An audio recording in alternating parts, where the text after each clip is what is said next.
and later we'll do a series of Ignite sessions that I think will be awesome. For this plenary, we are joined by some incredible rock stars. I'm going to just introduce the rock star who is the moderator for this panel. It is someone who is known and loved by probably everybody in this audience. Dr. Lynn Wells is the director at the Center for Technology and National Security Policy at NDU here in DC. Dr. Lynn Wells. Thank you so much. Yeah, let me just introduce my panel, and then we'll quickly kick it off with Robert Bectel. So Robert is with the Department of Energy, where he's the Chief Technology Officer and Senior Policy Advisor for Energy Efficiency and Renewable Energy. And he's focusing on the commercialization of new energy solutions. Prior to his transition to government, he has more than 15 years' experience with profit and nonprofit and commercial sectors. Robert Kirkpatrick at the UN directs the Global Pulse Initiative under the Secretary General, which aims to harness big data for real-time understanding of human beings. He's got more than 15 years' experience in design and use of advanced technology and wide range: disaster relief, security coordination, healthcare, citizen journalism, telemedicine, and so on and so forth. He's a passionate advocate of open data, open standards, open source software. Ahmed Al Omran is with NPR, a Saudi blogger and multimedia journalist. His blog, Saudi Genes, is one of the most well-known and long-standing blogs in the Middle East. He graduated in digital media from Columbia School of Journalism and is currently a production assistant on the social media desk at NPR. And Clark Freifeld is a research software developer at the Computational Epidemiology Group at Children's Hospital, Boston, and Harvard Medical School. He co-founded a project called HealthMap, Global Real-Time Disease Outbreak Monitoring System. So what we'll do is I've asked each panelist to speak for 5 to 7 minutes. We'll then have about a 20-minute moderated discussion among ourselves and then toss it open to questions. So I look forward to it. So, okay, let's see if this works. Apparently not, so I'm not going to worry about it. So I suppose to have slide presentation, we'll skip it. I don't like PowerPoints. Everyone here who likes PowerPoints, raise your hand. Oh, hey, hot damn. You can talk from there too if you'd rather, if you can see the slides. Yeah, it's okay, I can see them here. So let's back up. Everybody here in your organizations, you all have intranets? Who here likes your intranet? Who here builds them and loves them? I hate it. I built a lot of websites in my life. I'm not ever going to build any more bad websites anymore. I'm going to leverage the brilliance of young people to build better ones. This is the DOE Office of Energy Efficiency intranet, and it is, in essence, a waste of inspiration, waste of money, taxpayer money. So what we've looked at is the ability to build something more interesting, more engaging, more active, more real time. Give our internal folks, maybe, let's talk internal, the ability to have real-time information.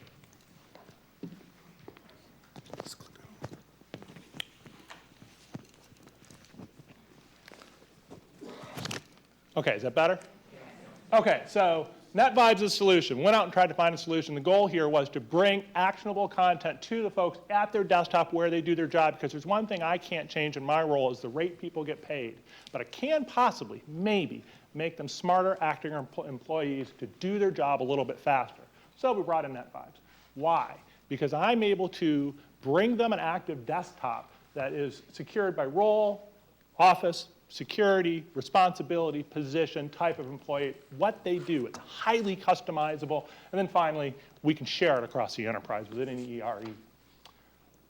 Come on. Thank you.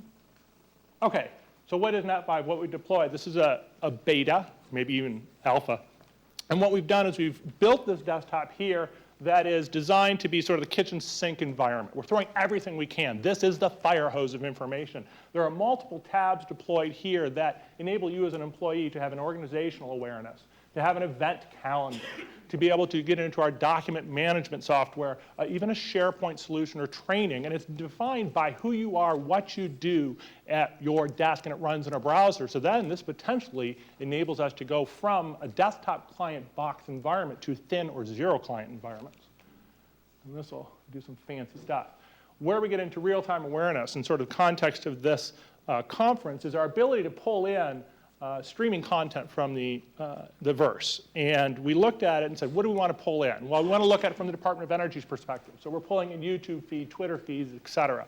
And this is, again, the fire hose. And we're coming up against the problem of what's going to happen when I bring this to an employee and it's defined by their role and they're in the office of solar power. And they're getting DOE news. They're getting EERE news, which is energy efficiency and renewable energy news. And they're getting solar news all brought in. So much information coming in, information overload. I'm a propeller head. I want as much as I can. Most people don't. As we deploy this, we are now beginning to build applications for analytics to get that ability for someone to have a bar chart, a pie chart of what's occurring in this environment. How do we do that? Well, we work with NetVibes and our internal developers to build solutions that allow people to draw in the content they care about and run analytics on it. We even have a package coming out of one of our labs, a Pacific Northwest lab, that allows you to do video analytics and analyze streaming video content. The next slide here shows another subset, and I know you can't read this. I hate PowerPoints. I wish I could show you live, but unfortunately I can't. It's inside the firewall. You can all look at it on my BlackBerry phone. This is real-time information for our folks. We asked our customers what they wanted, and they said they wanted some ability to track the hot dog truck. That's what they wanted. So we gave them a food truck tracker. They can track their donuts. I'm okay with that. I mean, by the way, the cupcake truck is at L'Enfant Plaza at 10 o'clock in the morning in summertime. I see it from my window. We gave them the ability to look at the DOE shuttle. I got to go to Germantown. I know when to go. We gave them the ability to do an online learning center. We have GovTrip. The bonus here is no longer do I go to my desktop or my Windows Start button to launch an application. It's live in a widget. And I can either have this on or not. If I'm an employee that does a lot of traveling, that's me, I want GovTrip up so I can book my travel. And this can be an active state application. No longer does it dump me out of it when I'm not in the window. We have access to stripes. So if you're a task monitor or COTAR, you can get into stars and stripes in your project management. Again, these are active applications. No longer do you go to a window, click a link, get to a login screen, and then have to try and remember what your cryptic password is. You put it in once, it stayed in here. One of the things that we're working on in EERE is that single sign-on capability. So you will log into your desktop, leveraging Active Desktop. It will automatically log you into some, not all, of the applications. And you won't have to worry about that. We have the Enter, which is our national training and education resource. Some of you may have heard of this. If you haven't, please find me. I need to tell you about this project. This is an internet for education. We are beginning to deploy this across government.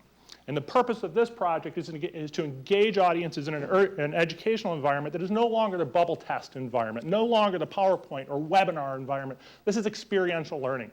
You can say gamification, game-based learning. Sure, we all want to play WoW to figure out how to put solar panels in, but that's not what this is. This is about learning how to do education. Well, it's live in this application. You can go in there and do your security training or your smoke mask training live on this application. So that's sort of where we're going. What else is planned for this? Document management, sure. SharePoint access, infrastructure on demand. Imagine you're a CIO guy or a web developer and you want to deploy a web interface, a website, rapidly. Well, soon you're going to have a federal government cloud, thank you NNSA, where we're going to be able to go to a website and say, I need this kind of server, FSMA monitor less, here's my size I need, here are some other criterion with regard to software enabled on it, and in 30 minutes, they're going to stand this up for us. That's cool. Full charge back into my billing system. I want that. Maybe by April. And then we got the ability to go into a LinkedIn federal social network. That's coming. Wait till next year. And then thin zero client implementation. Okay, that's the only slide I really care about. So the other part of real-time awareness, that's all internal stuff. That's my sort of commercial. Where it gets cool is what DOE has the opportunity to do for you, the taxpayers, people who don't work inside my wall. Everybody here has a cell phone, I presume. I have two. I have two tablets. I have a Droid. I have an iPad tablet. I've got a BlackBerry. I got a BlackBerry tablet. And I'm a propeller head. I got them all. So, One or two? I had to ask. How many do I have? No, iPad, one or two. I have one iPad, one BlackBerry tablet. No, number one. Oh, two. I have a number 2. It's brand new. They just gave it to me. And I got to tell you, I don't like it. It's not my favorite for work. So anyways, what we've determined is that the Department of Energy does wicked cool science. It's the best job in my life. This is all I ever want to do. And what I found is from the jars of green goo that make drop-in biodiesel for a green fleet, to solar panels, to marine hydrokinetics. Wow, what wicked science. Problem is you people don't have access to it. What if you were sitting in your backyard in Alexandria? My children have a 40 by 40 playground. And my daughter, she's 5, has a rock collection. What if I could give her access to a database to allow her to do facial recognition of the rock in my backyard? I can do that. USGS is working with me to help me figure that out. Want that. Take that a few steps further.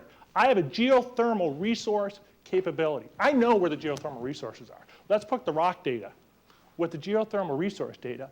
And now she hands that to me, and I'm her dad, and I go, I could put a geothermal heat pump in my backyard. Let's drop a well. Why not? What if you can do it for solar? I got an application. Did you know it? You can go into your backyard right now on the DOE website, go dive into it. Not easy to find. It's called IMBY, in my backyard. You can go out there, and you can put your zip code or your address in, draw a solar array on the roof of your house. And it'll tell you what your resource potential is. It'll tell you what your tax incentive rebates are. Well, I'm going to take that 10 steps further. We're going to put it on your phone. You can go lay on your roof. It knows the inclination. It'll know how fast you slide off your roof and hit the grass, too, but that's another story. Back to the emergency response. What we have the ability to do is situational, real-time awareness. Where I am, when I am. I want to put a solar panel on my house. Get all those relevant aspects, longitude, latitude, inclination or declination, resource potential, desired rebates, incentives. I can look at technology comparisons on here. We have a database in DOE that's never seen the light of day. Taxpayers paid for it, never seen the light of day. Let's put it out there for people to get smart. What I've started doing is generating leads. I am creating leads for people out there that are solar installers to have the opportunity to install solar panels on their roof. And that's the job of the government, making it possible for people to get access to the data and the science that we do every damn day at Department of Energy. People don't know about it, and then we sell it. And if we can make it possible for these people not to just be leads, but qualified and smart leads, and then turn them loose into the market to have the potential to dream, to put solar panels, geothermal heat pumps, wind turbines in their backyards, I've done my job. So that's real-time awareness at DOE. Oh, that's really exciting. Thank you. Robert? Thank you, Len. So I work in a project at the United Nations headquarters in the Secretary General's office called Global Pulse. And Global Pulse is essentially an R&D lab in the UN system that is trying to learn how to take advantage of this new world of big data for a real-time understanding of human well-being. I don't need to tell any of you here that technology is great except when it isn't. One of the consequences of the digital revolution of the last decade is that we live in a hyper-connected age where volatility is skyrocketing. And what we've seen is that socioeconomic crises now emerge and reverberate around the globe almost with the speed of natural disasters. This is new, and it's a consequence in many ways of connectivity. The challenge is, unlike the scenarios that Craig Fugate talked about earlier, is disaster relief takes real time for granted, but global development is still very much stuck in the 20th century in terms of the tools that we use to track development. We use paper surveys in many cases. We use national statistics, and much of the time, we're try to understand a population right now, and we're looking at data that's 2, 3, 4, 5 years out of date. Our tools can't keep up with the new dynamic reality in which we're trying to practice international development. So the consequence, of course, is that you find out today what was happening a few years ago. By that point, the harm has already been done. What's changed, of course, is that we're swimming in an ocean of real-time data. The latest statistic, I think, is that there was more data created in 2011 than in all of human history before that combined. Right? This is between the data that people are generating by communicating with one another through networks and the data that people are generating passively just by going about their daily lives by using mobile services that connect to the cloud by accessing the internet. So what we know is that if we look at these two types of data, what people say to one another and what people actually do in searching for information and transferring money and transacting business, we have the opportunity to begin looking at all of these services as sensor networks. Now, business has been doing this for some time, Businesses are mining real-time data to understand their customers, to track market trends, to make investment decisions in real time.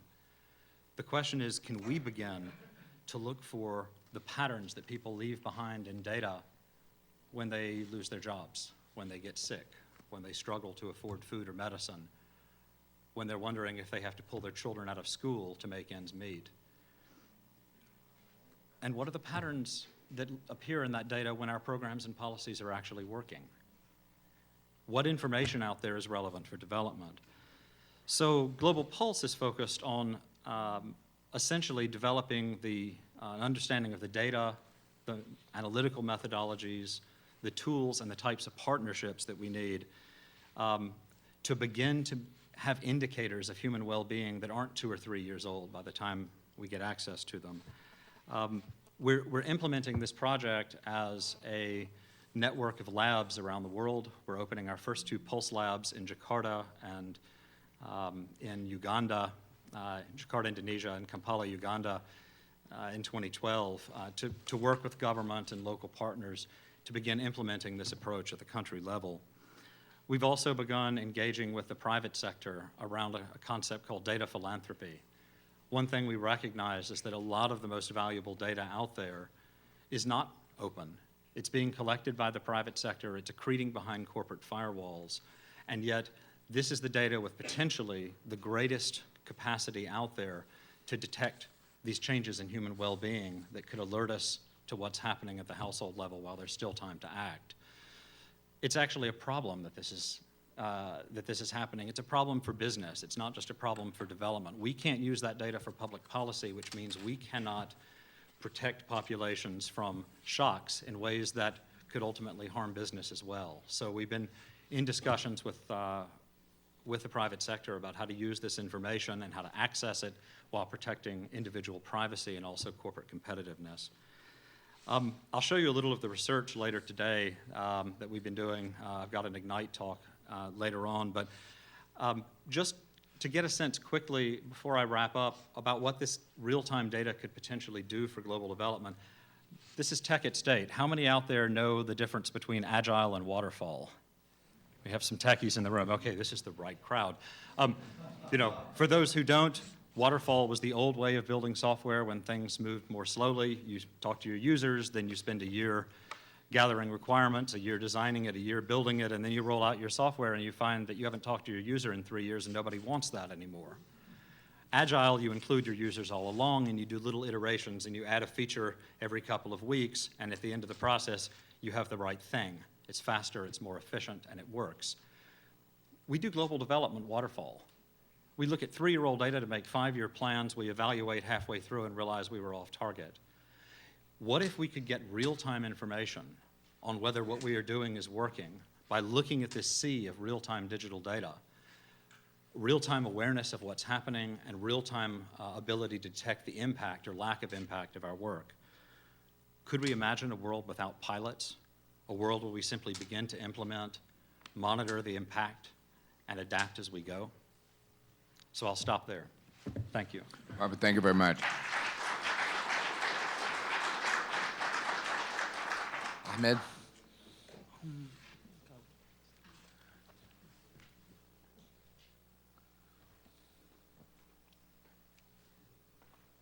Good morning.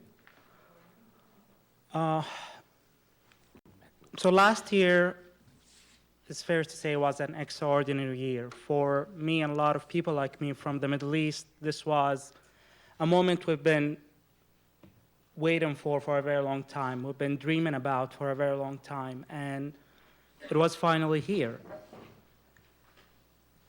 When I started blogging 7 years ago, a lot of my family and my family and friends have a lot of objections. They were like, "You're going to get yourself in trouble," and they were right. A lot of my friends were detained. The government came after my family and tried to intimidate them to silence me. But I refused to be silenced. And I wasn't afraid because I knew that I wasn't alone. I was part of this big network of bloggers and activists around the Arab world who were working together, connected, trying to make change happen. And for a very long time, we thought maybe that was not going to happen anytime soon, but it finally happened. And most of us were probably taken by surprise when the Arab Spring started, thinking that this happened overnight. But make no mistake, this did not happen overnight. These bloggers and activists have been working together for 6, 7, 8, 9, 10 years together to make it work. And it was finally here. Now, there is no question in my mind that the internet and social media played a huge role in what happened. But we have seen the debate of exactly what was the role of social media and the internet in all of this. In one hand, you have people like Malcolm Gladwell, who argued in the New Yorker magazine that these revolutions were going to happen anyway, even in the absence of the internet and social media, due to the social and political situation in these countries. The youth bulge, high unemployment, lack of freedom and democracy. On the other hand, you have people saying, no, this was not going to happen without the internet. But, this is a debate for another day. What was not in debate was the role of was how social media and the internet changed how journalism and news organizations were covering the story. And we have seen how news organizations like Al Jazeera, CNN, NPR were using a lot of social media content from people in these places to cover the story. We were not just dependent on what even for audiences like us, we're not just consuming what the media was telling us, we were also following activists and bloggers on the ground in these countries. Now, this has been, this embracing of social media tools and the internet by activists and bloggers presented a set of opportunities and challenges. One of the people who seized these opportunities was my colleague at NPR, Andy Carvin, who found himself live tweeting these revolutions as they were happening in these countries. He made a name for himself doing this, but a lot of people were also doing it. And, a very good example for this was 1 year from today, last year on February 2nd, the day of the Battle of the Camel in Tahrir Square, when Andy has this crazy stretch where he tweeted 1,400 times over a period of 20 hours. And yesterday was a very similar day as well. So it was, a lot of people were asking, how do you describe this? Is this journalism? What was exactly going on? And we think it is a form of journalism, but is it aggregation, curation, filtering? The way we like to describe it is this way. It is a real-time news gathering operation that is happening in an open source newsroom. The people we follow are our sources, but the people who follow us are not simply our audience. They are part of our open newsroom. And these people, the people that follow us, can be potential sources and fact checkers for the stories we're working on. Now, this proved to be useful in a lot of cases because in most cases, our audience will know more than we can ever know about any single topic.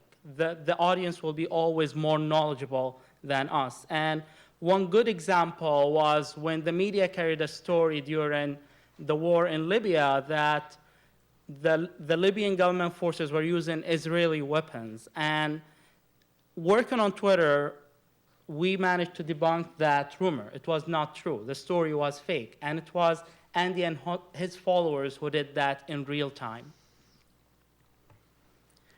Now, yes, there are opportunities that can be seized like we have done, but there's also a lot of challenges that come with this. And one of the challenges is we know that there's a great value in the huge stream of information coming through social media, through tweets, YouTube videos, photos on Flickr, and other places. But at the same time, the technologies we have to take advantage of this stream of information are still not quite there. We use TweetDeck, which a lot of people in this audience probably use, which is a nice tool, but still not quite there. We still need better software to manage this stream of information. Another challenge was how to present this to the audience. Twitter is still very confusing for most normal users, and we need to think of better ways to present this information in real time to people as we curate them and give it to them. Now, there is still a lot of work to be done in this area, that's for sure. But what we have seen in the past year is that there is a great value in this huge stream of information coming to us in real time, and we can use it to give a great value to our audiences. But there is still a lot of, as I say, there's still a lot of work to be done in that area, and we're working on it. We're trying to develop new software, new tools to do this, but there's still a lot of work to be done. Thank you. Thank you very much. Clark?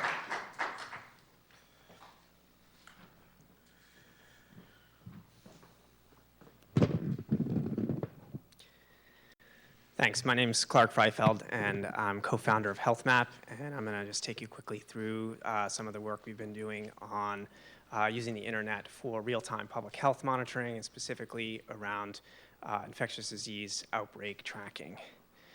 So just by way of kind of background example, this is a chart of stock price of a Chinese pharmaceutical company from early 2003. And the company makes this product, which is believed to have antiviral properties. And what's sort of interesting about this is that you see there in January of 2003, there's an uptick in the stock price around a surge in demand for this product, which was related to cases of school children contracting an unidentified respiratory illness in Guangdong, China. Of course, that turned out to be the SARS outbreak, which I'm sure everyone is familiar with. The outbreak actually started in November of 2002 with the first cases, but it was not really identified by the authorities until mid-February of 2003. SARS is just one on a list of really dozens of emerging pathogens, re-emerging diseases that have cropped up over the past 15 years, linked to globalization, increased global travel, all these different factors that are impacting global health today.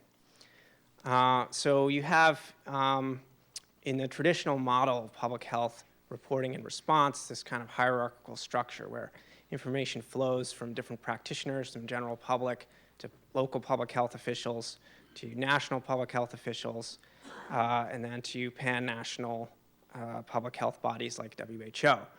Now, of course, at the same time, in parallel, we now have this sort of new model of information exchange, which is the informal model, where you have the internet, where you have all these different practitioners that are all working together. Communication flows freely throughout the network, and things happen very rapidly. You then have this spectrum of different sources of information from kind of the left end of the spectrum, where you have tweets and text messages, things that give you information very rapidly, but tend to have more noise, to ranging all the way to kind of news media sources, and then finally your official announcements and validated reports. So all these new information sources are obviously very exciting, represent tremendous potential to really speed up the process of outbreak identification, but there's a real problem here also. This concept of the fire hose has come up already several times today. You have these tremendous news sources of information, but also bring tremendous amount of noise with them. So the question becomes, well, how do you deal with that? How do you increase the signal to noise? So in response to this challenge, we created the HealthMap system in 2006 with the recognition that there was really a tremendous amount of valuable public health information out there on the internet, but we needed ways to organize it better. So we created this interactive real-time mapping dashboard that's freely available, open to the public, allows you to view what's happening with disease outbreaks around the world. So how does the system work? It's an automated system. We have a crawler that goes out through aggregators that accesses tens of thousands of websites every hour around the clock in 10 different languages. We collect 2,000 reports per day, and to date we've geotagged these reports to 10,000 different precise locations around the globe. We apply a system called named entity extraction, where we identify disease and location, other aspects of the event automatically from the text. We also have a Bayesian filtering system. It uses machine learning to identify relevant reports. So basically the system learns as it goes, and we've compiled a database of now over 1 million reports since we started. We classify the reports into these different categories, and basically we take the top two there, what we call breaking news and reports. We group duplicate reports together and then assign a significance rating to each event. And then finally, those reports that make it through this filter get posted directly to the map. Now it's also important to emphasize that we've not taken the human out of the loop. We also have a team of multilingual analysts that review the information that comes into HealthMap, that refine the classifications, and that help train the system so that it learns to do better classification going forward. The system's been running since 2006. We see over 1 million visitors per year. A lot of our visitors are government officials, people from CDC, WHO, other state and local health departments, but also members of the general public, travelers, and clinicians. So the first real test of the system came in 2009 with the emergence of H1N1. And actually the first report that we picked up in our system was on April 1st from a local Spanish language newspaper in Veracruz, Mexico, reporting that 2,000 residents of a small village had contracted an unidentified respiratory illness. We went on to partner with the New England Journal of Medicine to create a dedicated HealthMap page specifically for tracking H1N1, which showed how the pandemic spread rapidly around the globe using automated animated visualization and breaking down the reports by case count as well. Now, continuing with during the H1N1 outbreak, we decided we wanted to build on our system, which was mining the internet, to create what we called participatory epidemiology. And that's where, rather than having the visitors to the site simply be passive recipients of the information, that they could become active participants in the disease outbreak reporting process.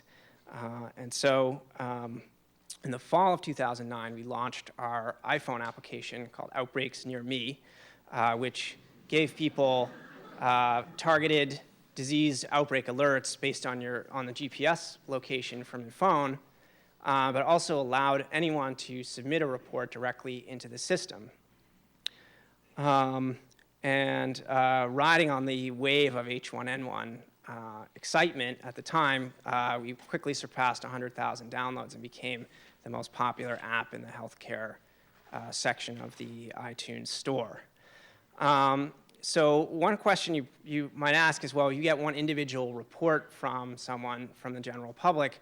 What does that really mean? You know, how do you know if it's reliable? And we have approaches for answering that question. But another thing we can do is look at the aggregate rate of submissions. We did that for the United States for reports of H1N1. We found that the results actually tracked quite closely with the CDC national influenza-like illness surveillance metrics. And building on that concept, we also did a tie-in with the movie Contagion. I don't know if anyone saw that, but we figured that also scaring people would be a great way to get people to contribute. but also, again, inviting people to just submit reports of any type of public health event in their community. We also did this project, partnership with the Skoll Foundation, called Flu Near You. It's available at flunearyou.org for this year's flu season, where we track people's symptoms. So, I mean, one of the challenges that we've seen with the model of these spontaneous reports is that there's no denominator. Someone submits a report, but you don't really know how many people are out there who are not sick. So with Flu Near You, we decided to even take it another step further, and we send people a survey every week after you sign up. So if you have no symptoms, you just check off, I have no symptoms. So we're able to track that as a baseline, as well as capturing situations where people are actually ill. So that's just a very quick overview of what we've done, kind of combine these two different approaches of mining the internet passively, kind of what's publicly available, combined with engaging users directly, having them participate in the system, and getting their contribution. Obviously, the HealthMap team has grown. I have a lot of different contributors, various funders. We got early funding from google.org, a lot of collaborations, certainly with people that are in this room, ProMed, Ushahidi, GeoSentinel, many other systems like ours and complementary to ours. And that's it. Thanks very much. Thank you.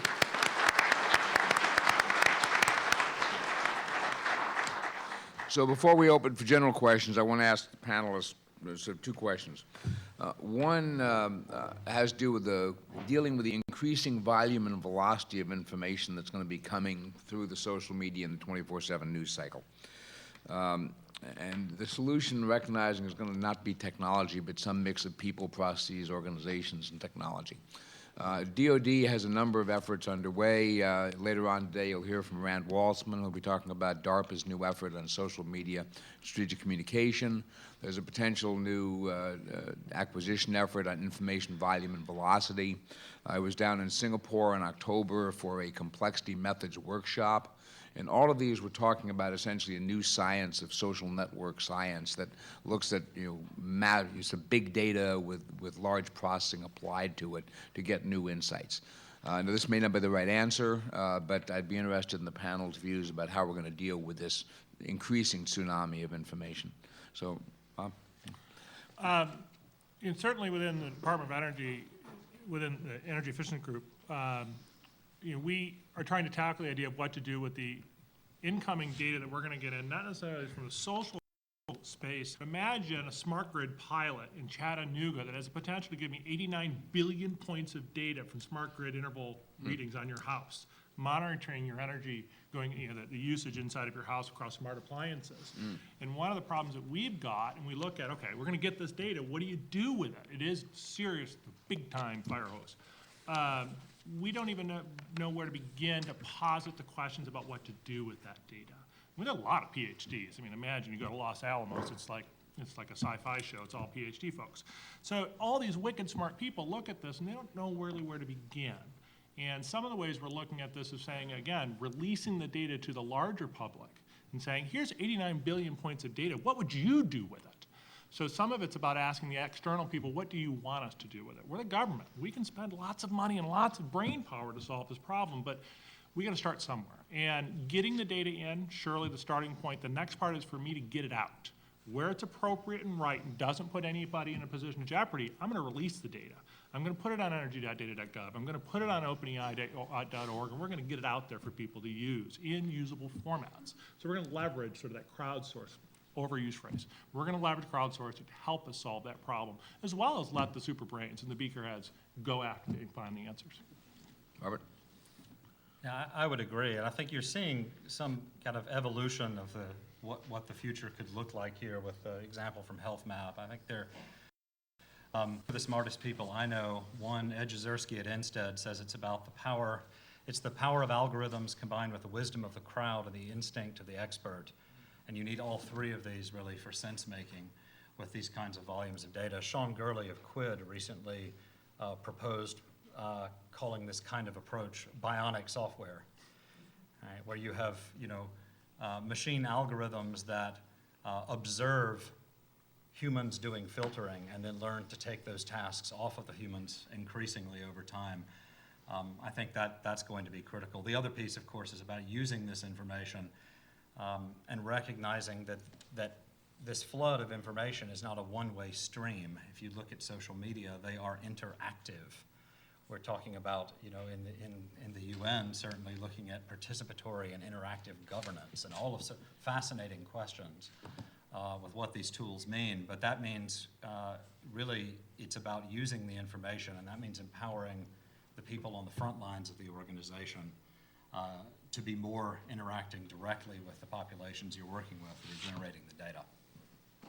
Yeah, I heard a comment yesterday about referring to the Secretary's comments this morning about the consular service at one point during tsunami to Tohoku disaster in Japan, that the U.S. ambassador in Japan was actually the most active tweeting person on the planet. So, Ahmed?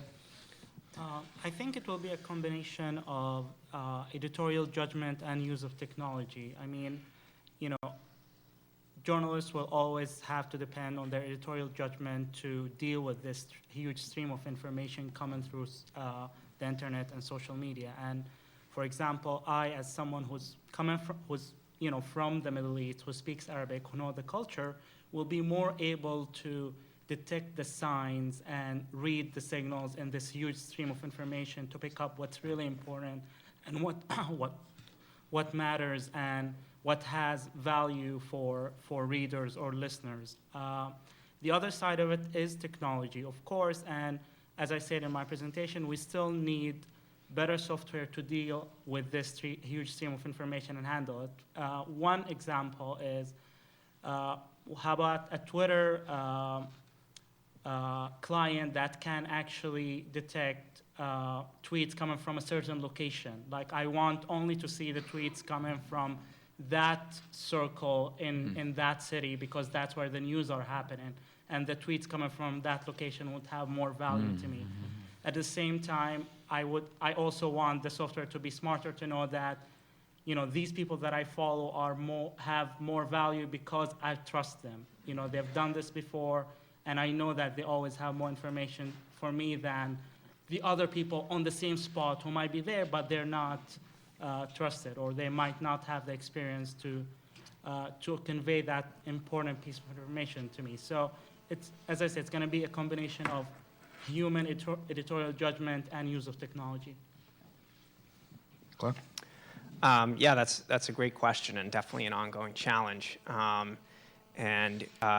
this sort of combined approach is something that we've pursued with HealthMap from the beginning, really using automated tools, natural language processing, algorithms, machine learning, but also having strong participation by human analysts, crowdsourcing, and building really a feedback loop there. And actually, one initiative that we're working on right now, which we haven't really rolled out, but to kind of build on our smartphone application, is a concept of being able to not only receive reports from people who are local, but also be able to push out questions to say, well, okay, we know that these people are in this location and they're users of our application, and we have a suspicion that something is happening. Can we push them a question and say, do you know anything about this particular event? And kind of, again, sort of complete that feedback cycle. Okay. I think then one last question before we open the audience, since the nasty question of security and verification. I mean, increasingly, we're seeing in things like open source geospatial, crisis mappers, we're seeing in the protests in Syria where the governments are striking back, if you will, against the protesters, where in the recent Russian election protests there were conscious efforts by the Russian government to discredit Ushahidi posts about the election fraud. And so increasingly security is going to have to play a role in what's heretofore been largely open source activity. And I'd just be interested in the panel's thoughts on that.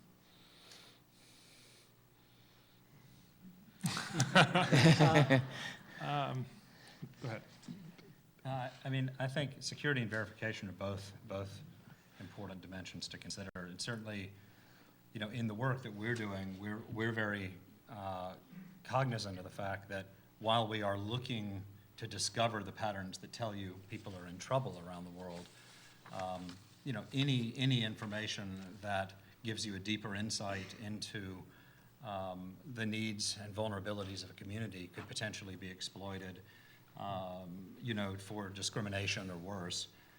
So we're looking over the course of this year to bring together a group of advisors in data privacy and safety and from private sector and academe to really help us develop a framework for the safe use of this kind of information and a set of guidelines. The verification question, you know, everybody asked the question, how do you validate crowdsourced information? I guess the question back at you is, well, how do you validate unsubstantiated reports from people you've never met about things you haven't witnessed yourself? And I think you know, this data has a use, but again, you have to use it in the right context. And our interest is trying to do passive monitoring of different data sources as a primary source of information, and where we see concerning patterns and anomalies appearing in the data, then using techniques like crowdsourcing as a validation technique. That is, when you see people showing signs that they may be losing income or getting sick, the next step is then to send out the messages to the community health workers, the radio station hosts, the youth volunteers, the teachers, and ask what's going on in the community. So we think there's less incentive to game the system, and you're using that technique in a more mature and targeted way. Thank you. Ahmed? I mean, we're often asked that, you know, that you're using information coming through social media to inform us, and how do you trust these people? How do you trust random people on Twitter to tell the truth? And the fact is, they're not random people. You know, in many of these cases, we've been following these people for a very long time. We use all tried and tested journalism techniques. We double check, we call these sources, we talk with other sources on the ground to verify information. And then we also use other tools, if that's not possible, use other tools to do this. For example, we see who are these people following Twitter, who follow them, how long they have been doing this, do they have a track record? So it's not random. There is verification that is happening, but it's happening in real time. It's happening very quickly. And, you know, we always are aware of the fact that we might not always get it right, but we try to get it right most of the time. And when we fail, we make a point of correcting ourselves. Clark? In terms of verification, I mean, I talked about one approach that we took with our crowdsourced data, which was aggregating the submissions. I mean, we have some other things where we look at kind of location and say, well, if the person is reporting an event that's close to where they're actually located, then we can say with a little bit more confidence that it's likely to be correct, versus if you're reporting something, you know, very specific, but that's happening, you know, on the other side of the country, then, you know, maybe not valid. But I also wanted to just touch on another aspect of the question that I heard, which is kind of how do you address this question of governments cracking down on the infrastructure, controlling the internet, controlling Twitter, and also targeting people based on, you know, their tweets and their contributions, which I think is also a big problem. I guess the first thing I would say is that certainly in the realm of public health, regardless of these types of government interventions, the ability to get information is still much, much better with kind of the open internet and all these new tools versus the old model of kind of the hierarchical structure, flow of information, where kind of governments who perhaps maybe not acting in the best interest of global health really were able to really control information before in a way that they're less able to now. But in terms of addressing the crackdown, I think there's a real role for new encryption tools, and proxies, things that are, you know, have been sort of slow to reach the public kind of behind the wave of just having the technology itself out there. But I think there's a real potential for those type of tools to help protect people, to give them privacy, while still allowing them to disseminate information. Okay, thank you very much, panel. We have about 25 minutes or so, so let me open it to the audience and look forward to your questions. In the back. Is there a roving mic or something to? Yep. Wanted to find out in the role of I'm sorry, SM. could you please identify yourself? My name's Nelson Jacobson from the Help Earth Foundation. Having worked with Crisis Commons and Random Acts of Kindness on many different events, have we seen a source other than what you described in Russia where someone was coming into social media to try to discredit the message? So are we hyping something that hasn't happened yet because the crowd has tended to identify something, and then like with Andy Garvin's crew, they were able to go back and figure out really fast that this was not correct information, even faster than the journalist could? Establishing the identity of someone, you know, there's a lot of worry about that, but so far in social media, it doesn't seem like that false identities are popping up to give out false info yet. So is the question, are there specific examples other than the Russia one where people have tried to game the system? I mean, it's always a challenge to verify, and we have a couple of incidents from last year where individuals pretended to be someone else. You probably heard of the story of the gay girl in Damascus who turned out to be a guy in Scotland, and but this was also debunked online. Like, the guy managed to pretend to be someone, but then, using the very same tools, we managed to figure out who he was and solve it. But, the government will always also try to push back. And we have seen in the cases of countries like Syria or Bahrain where the government would hire people to go online on Twitter and other sites to try to discredit the activist or, change the narrative or, tell a different story of what was happening. It's always a challenge for journalists and the audience to figure out, what's the truth. But, if you have worked in the field for a while, you actually can identify, the trusted sources and, go through this filtering process where you know that, this is where the good information comes from, this is where I can trust the source, and this is where I should be more careful and more questioning of the source of this information. We call it news sense, like you have a sense for it. And when something is not right, you will just have a sense for it, and then you try to investigate further. But it's an ongoing challenge. It's a cat and mouse game between, governments who try to crack down on activists on the ground and journalists who try to follow the story.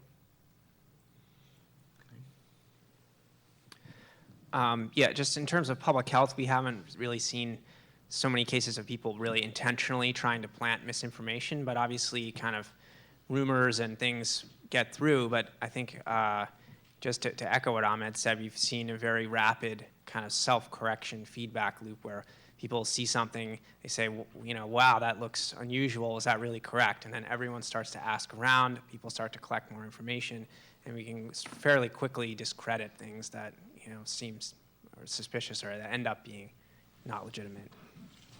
Okay, please. Identify yourself, please.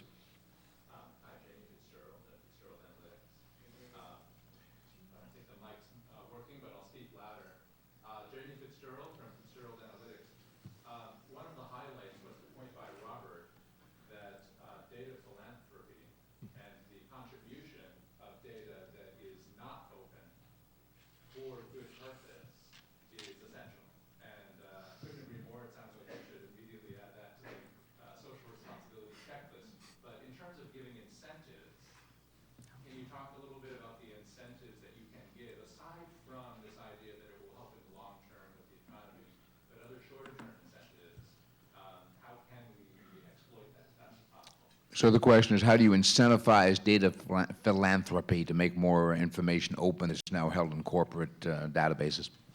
Yeah, the term data philanthropy came out of a WEF discussion, and it was We like it, it's sexy, it's sticky, but it's not entirely accurate in the sense that when we've engaged with the private sector, they don't really see this as a new form of CSR.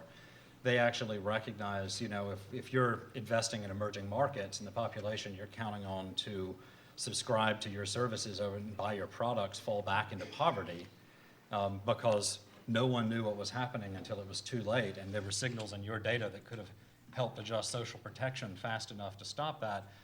This is business risk mitigation insurance you pay for with data.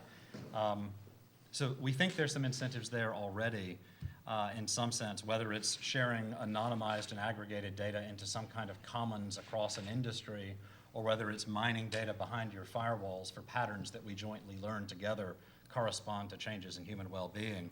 But there may also be business models here.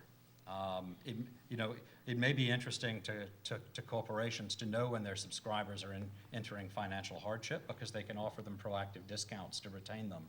There are a lot of different possibilities here, and we're very open to starting a conversation around this. Let me add in just one quick second. Around philanthropy, one of the things that Department of Energy and White House OSTP are working on is this green button initiative about releasing the utility data for the people. So when you think about it, rather than a corporate releasing their corporate data, they're releasing the data that I pay for, that I own. And so now I can go hit a button, in theory, hit a button, get an XML feed or an ASCII text feed of my data. Now, whether or not I know what to do with it, that's another question, but at least I own it. And the goal there is then we, as sort of the stewards of what enabling the people to do something, it's incumbent upon us to make it possible for people to build apps for me as a normal person to analyze that data, empower the person, and then enable that data to live out there in the wild, make me smarter, and go back to my utility. And the utility can leverage that as well, because if they have smarter consumers of their power, they might be able to leverage it for a better business model. For those of you who haven't, I'm sure many of you have, just look at data.gov and the extraordinary amounts of data sets that are out there, which frankly, most govies have no clue as to how it's going to be used, but people may find an innovative way to use it. So, here, please. Yeah. Just a second, Mike's coming, assuming it works. Hello, I'm Alex Barth from Development Seed, a local mapping company here in Washington, D.C. Last week, Twitter announced mechanisms to censor tweets in specific countries. And my question to the panel, but specifically to Ahmed Al Omran, is how do you think will this impact your work? For instance, like what you've been mentioning before from your work in Egypt, but also from everybody else here on the panel. What do you think that this will mean for your work, and how do you? What is sort of your recommendation to Twitter actually? What should they be doing? What do you think should they be doing? It is certainly a reason of concern, and it is censorship. There is no way around it. But at the same time, I agree with several people in who are following in this area that the way that Twitter approached this situation was very transparent, and some even argued that it was good for activists and for people who use Twitter, because they could have gone for a very broad censorship policy, which is blocked everywhere. So if they get a request from the government to block a tweet, they will block it everywhere. But this blocking that is specific to the location where the country asked them to do that is better, because you can have access to the tweet if you don't live in that country. The other thing is, Twitter actually provides an easy way to get around it. You just change your location.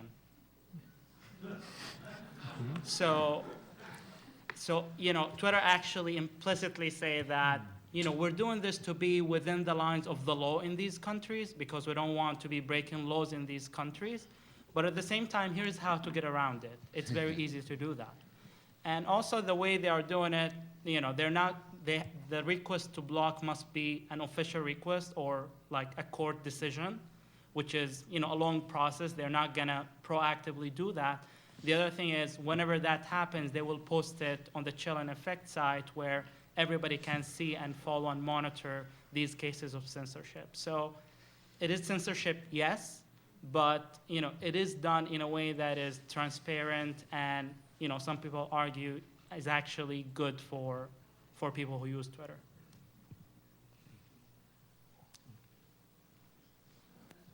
In the back. I will see if you can hear me. This is a question from actually on Twitter from Meridian International Center for Ahmed. I hope I pronounced it correctly.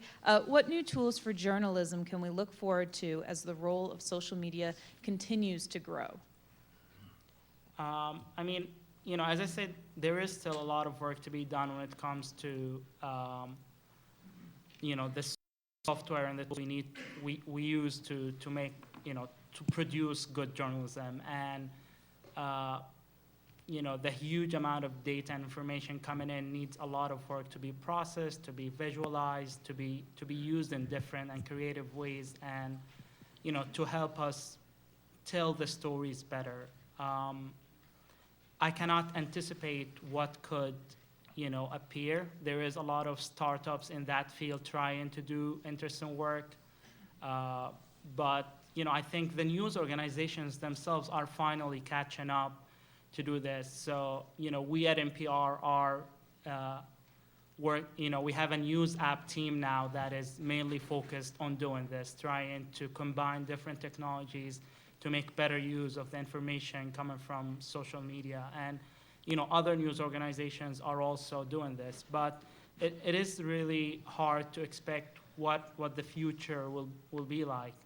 I'm excited about the future.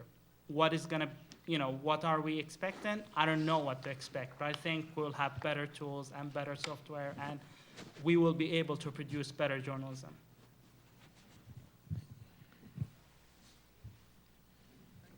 Hi, I'm Tommy Grant from the State Department, and I think all the speakers have been exemplary. Thank you for giving us an insight into the world that you live in. And I'm particularly interested in the NetVibes module. How can, I don't know, does this fit in with the president's mandate to get smart? How do we get this at every agency without those security demands and concerns that, I mean, if DOD does it, if DOE does it, why would Agency X have any security concerns? I applaud what you've done there. Thank you. Let me respond a little bit around security with NetVibes. So it's a huge concern for me. I'm a security geek. Spent some time working for a security firm. I learned by fire what it means to walk away from your desktop and leave it unlocked. It's amazing what security professionals will do to your desktop when you're an employee and you walk away. It's come back, it's all pink, and all of a sudden all your sounds on your desktop sound like your teeth are getting drilled out. So I know what that means. And I'm very conscious about anything I do in DOE to bring information inside the wall or to let it out, such that nothing or no one or nobody, agent of the government, put it in a position of risk. Clearly preeminent in my thinking and everything I do. But I do want to set it free. I want to give you access to, as an employee internally, to information that makes you work smarter, that makes you I'm going to give you access to a food truck. Why? Because I want to make it possible to get the donut when you want it. But I want you to be able to look at what's coming in there and give you tools to do your job more readily, more handily, and to be able to make it possible for you to filter out the information or the tool set you don't need. But because of the nature of our networks, I'm also able to filter out your access to tools by your role, your levels of clearance or whatever that may be by groups. We are able within the infrastructure to be able to define what tools you have access to. I mean, clearly we all have, you know, super cryptic passwords to get into application 1 through N, and I remember 0 of them. Why? Because I used the forgot my password functionality in every single one. Every time I go into it, I don't remember where the $ is in the middle of this 8-character string. So I say, forgot my password. They send it to me in a minute, and I've got a new password. Why should I have to remember it for that? I don't. I remember the one that matters. And it's the ability to give people access to those tools and that information for which they have the rights to have access inside the wall. And additionally, we don't leverage NetVibes in a transmission role in any way. So there's some discussion about NetVibes. There's amazing potential to leverage in a mobile device. Now in the government world, of course, we use our BlackBerries. I like my BlackBerry, it's okay. But I don't think I want to be managing my federal funding or my tasks or my projects via my BlackBerry as I'm on a ski slope in Crested Butte, Colorado. Not the place to be doing that, because wireless signals do get caught. So I don't want to do that. There are limits to what I'm willing to do in the mobile world. So. In the back. Hi, my name is Judith Sung. I'm from SAIC. This question is for Clark Freifeld. In addition to the security and sort of validation concerns of the information, are there any privacy issues that you guys run into, and how do you deal with those? Yeah, that's a great question. So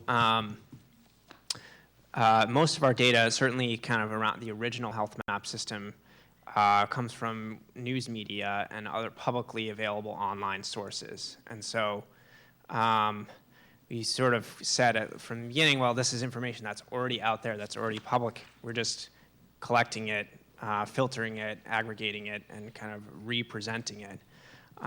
It is kind of an issue because certainly, other countries, say outside the U.S., have different sensitivity within their news media, have different levels of sensitivity about kind of naming individuals with a particular illness or things like that.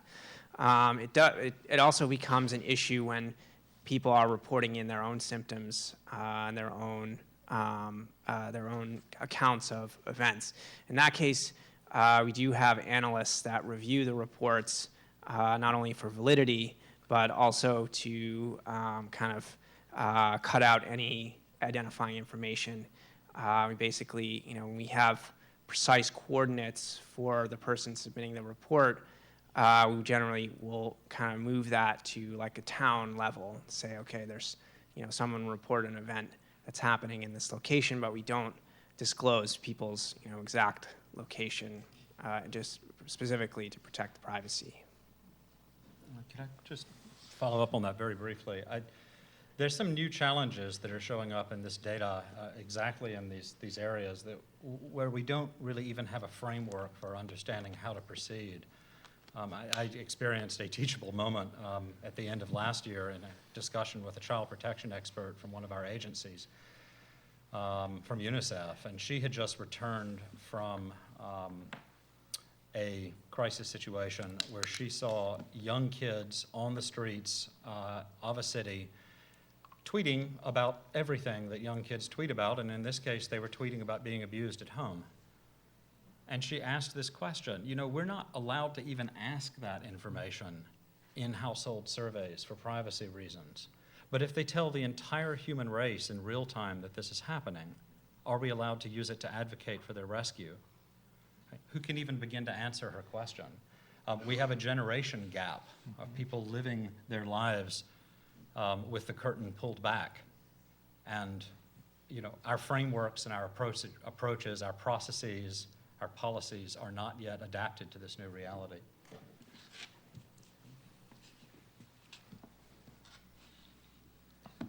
Let me just ask one question before we wrap up, and this has to do with enduring impact of all this. The social media are really good at sort of accelerating the second derivative of emphasizing the immediate. But how do you, for example, after the Arab awakening, how do we use this better for the reconstruction and development of the countries? In Haiti, we saw an extraordinary outpouring of creativity in the first 6 weeks or so after the earthquake, and now there are hospitals a mile apart that aren't sharing information and things like that. So how can these media used for enduring value as well as the immediate?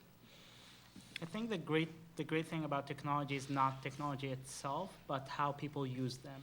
And I don't think the creators of Twitter, for example, imagined that the service would play a role in political situations or popular uprisings like what we have seen in the Arab world. So we are already seeing examples of people in different parts of the world using these technologies for other means and for, to produce different kind of work. You can, in Egypt, for example, we are seeing new groups of, what you can call citizen journalism co-ops. So citizen journalists using social media tools to produce, professional quality journalism. And this is one use. You are seeing also people using them for campaigning, for raising awareness about human rights issues, for all different kind of uses. So it is really up to the people to take advantage and use these tools creatively. But you know, again, what's great is not the tools themselves, it's just how people use them. And people will always manage to use technologies in ways that the creators never imagined. I think there's also, you know, we've seen a progression in the history of communications that has real implications, certainly for development and for governance. And in one of these areas, you know, if you look at the telephone, that was one-to-one. Right? And then we reached into broadcast media, and suddenly we're able to communicate one-to-many. Then we get into, you know, the early 2000s, and suddenly you can subscribe to feeds, so you have many-to-one communications. But once you start bringing real-time analytics and visualization to bear, now we have many-to-many. Now you have whole communities who are able to see collective states of belief and sentiment in real time. That we're creating self-awareness at the layer of you know, collective awareness, which enables collective action in ways that haven't been possible before. We've been seeing consequences, negative and positive, of that recently. But I think the implications here are that, to some degree, these kinds of tools have the potential to create new kinds of identity and a new awareness of what the issues are that a population is facing, and that, to some degree, has to be a good in itself. About 10 years ago, I had a boss look at me across the table, and he said, I was trying to do something interesting with the internet. He said, Rob, you can't break the internet. I walked out of the meeting, went out to my office, wrote the code, said, I just broke it, here's the solution. And I challenge people that look at tools, look at the internet, and are forced to look at Twitter as a single mode of using that tool. And I say, break it. Find a new way to use it. The website we have called openai.org, and I'm a walking commercial, it's my job. It's a wiki for data. Ingestion, curation. It's essentially a huge railgun that fires data objects out at the rest of the world. That's the purpose of this. It wasn't built for that, but that's what we're using it for. We turned it on its side, we break it, we do it a different way. So the way that we're going to get smarter in our use of Twitter and our use of Facebook is to go to Facebook, meet with them, and say, I want to do this. And they're going to look at you, they're going to get all twisted, and they're going to go cross-eyed on you and go, well, yeah, we could do that. It's not easy. We could do that. Break it. Find a different way to use it. Don't get stuck in the modalities that you're used to working. Find a different way to use Twitter. Or don't use Twitter. Use Facebook and Twitter together. I don't know. But the net is, don't get stuck using Facebook, LinkedIn, Twitter. The next thing that's on the horizon, who knows what that is? I don't know, but I can tell you, I'll probably have a device on me somewhere that lets me use it, or my son will. And the trick is, just be ready to do that. Don't get stuck. Just in terms of the next, we had a panel a few months ago at NDU, National Defense University, on the trajectory of revolutions. And one of the most articulate spokespeople was an Al Jazeera female journalist. She was 26. And she was talking about how Al Jazeera used reach-back support to enable the reporters to focus their work on what was in the blogosphere and tweets. But my question was, at the end, what's the next big thing? And her answer was, I'm too old. Ask the high school kids. And so, I think all of us in this space are making a consistent problem of undervaluing the contributions of young people. Usually when I go to a conference on cyber, one of my questions is, how many of you are under 35? She gets single-digit hands. So I asked one of the people, what do you want to tell us? And the answer was, my generation never uses the word cyber. The only time we ever use it is we come to a Defense Department conference because people think it's important.